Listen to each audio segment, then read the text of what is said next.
Kondisi sosial politik Indonesia saat ini hampir mirip dengan film yang baru bulan lalu saya nonton.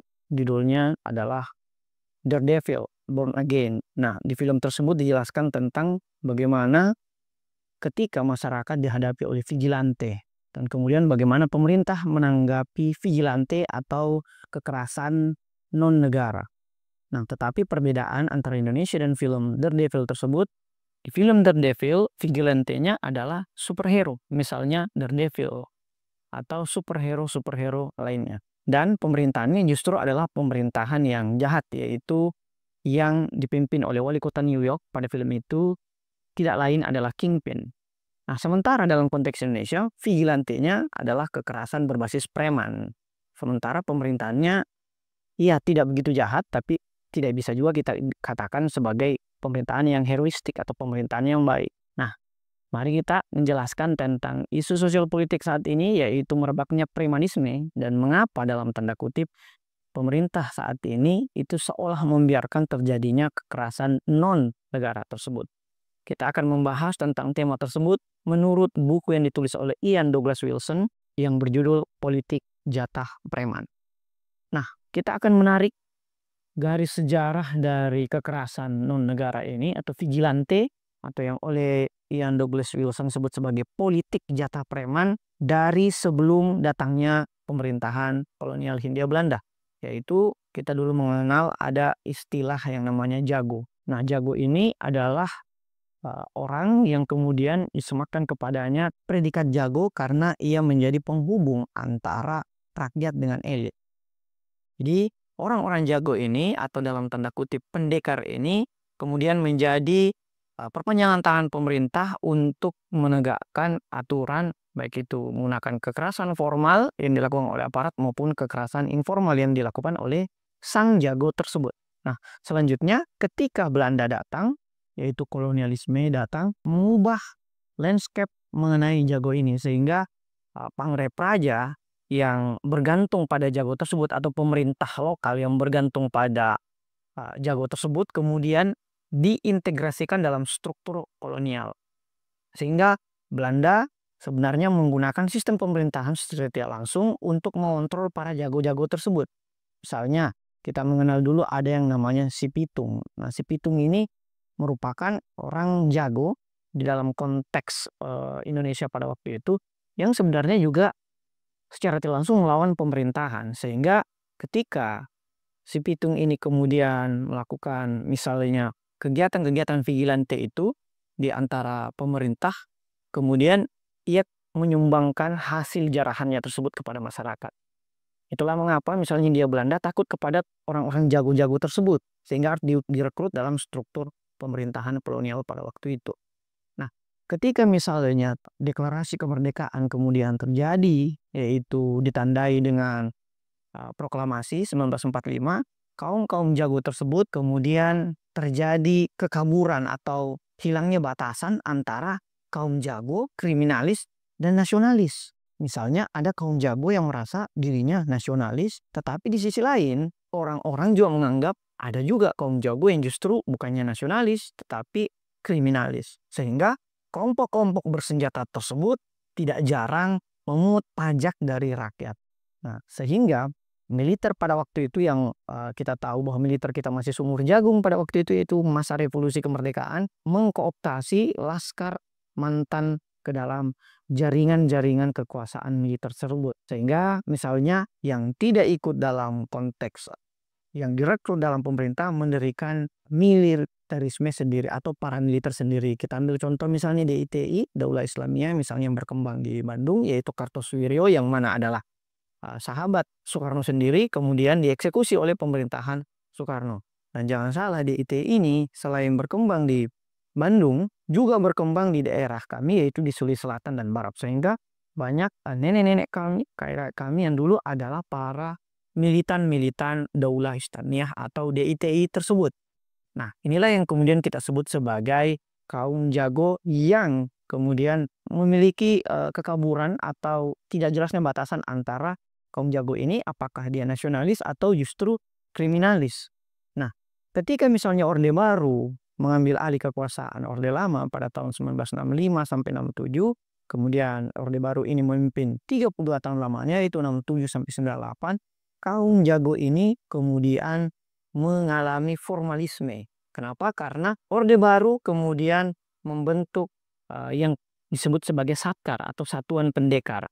Kita tahu pemerintahan Orde Baru ini sangat represif developmentalisme kalau dalam bahasa Yudi Latif dalam disertasinya yang kemudian dibukukan yang berjudul Genealogi Intelijensia, yang mana sistem pemerintahan di Orde Baru ini sangat-sangat formalistik.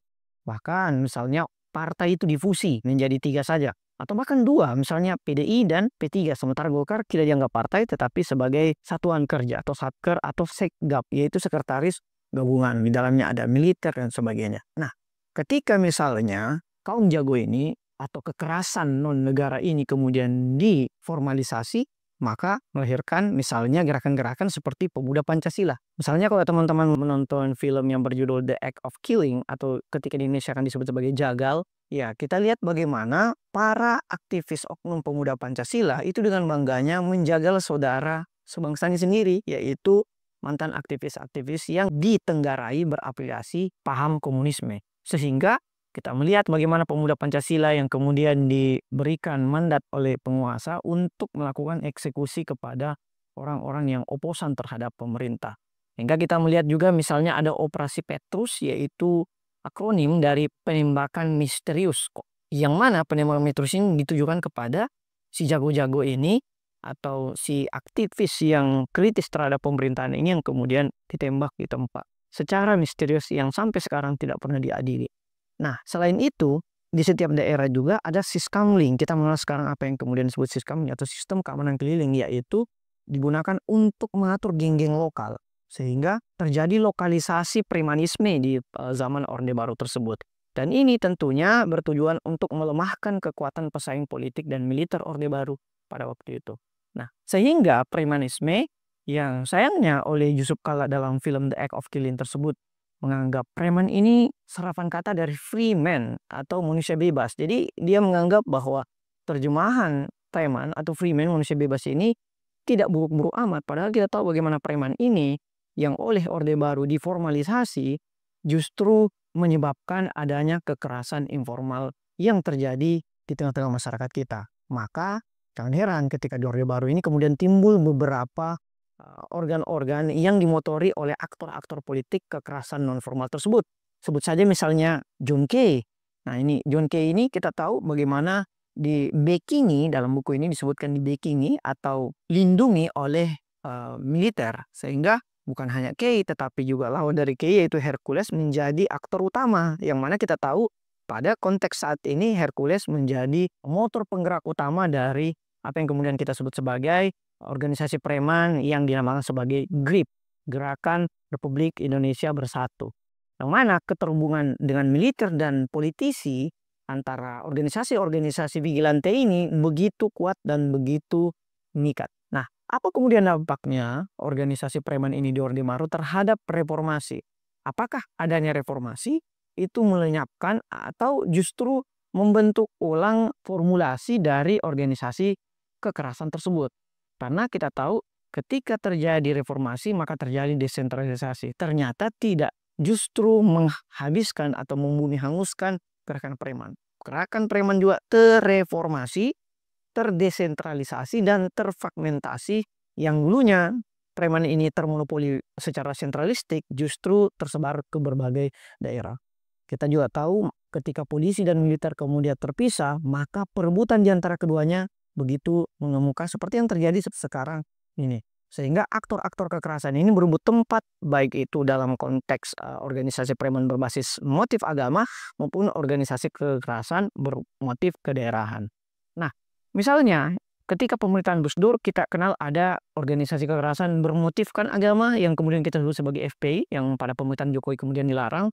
Itu bahkan para pemimpinnya menyebutkan bahwa Gus Dur ini yang berasal dari PKB diplesetkan menjadi pemimpin kami buta atau presiden kami buta. Sehingga kekerasan-kekerasan preman yang di-backing oleh negara seperti FPI pada zaman Gus Dur itu justru tumbuh bak jamur di musim hujan.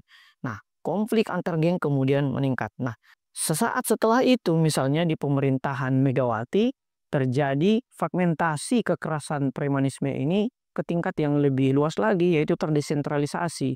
Misalnya terbentuklah gerakan premanisme bermotifkan kedaerahan, misalnya FBR atau Front Betawi Rempuk, yang mana kita tahu di Front Betawi Rempuk ini sering berhadapan-hadapan dengan gerakan-gerakan premanisme lain, baik bermotif keagamaan, apalagi bermotif kedaerahan, misalnya orang-orang Madura, orang-orang yang pendatang di Jakarta, dan sebagainya. Nah, politik lokal ini kemudian dimanfaatkan oleh para politisi-politisi untuk misalnya melakukan apa yang oleh Ian Douglas Wilson sebut sebagai komodifikasi ancaman, yaitu memperjualbelikan ancaman, melebih-lebihkan ancaman untuk ditukar dengan strategi-strategi atau kepentingan-kepentingan politik tertentu. Nah, sementara itu di zaman SBY, yang mana konflik-konflik tersebut itu semakin masuk ke dalam ruang-ruang politik atau dalam tanda kutip dijaga. Bahkan dibuatkan satuan-satuan tertentu, misalnya Tramtip, yaitu ketentraman dan ketertiban, maupun Satpol PP, yaitu Pamong Praja, yang semakin diperkuat. Nah, di zaman SBY pula kita mengetahui misalnya pada tahun 2012 GRIP ini didirikan dan mendeklarasikan Prabowo sebagai calon presiden mereka. Nah, pada 2012 ini GRIP kemudian didirikan dan kemudian mendelegitimasi organisasi-organisasi preman lainnya. Misalnya John Kay kemudian ditangkap atas kasus pembunuhan, dan organisasi preman yang kemudian kita sebut sebagai GRIP ini kemudian menggunakan citra dermawan dan sosialnya untuk mendukung kepentingan politik-politik elit tertentu.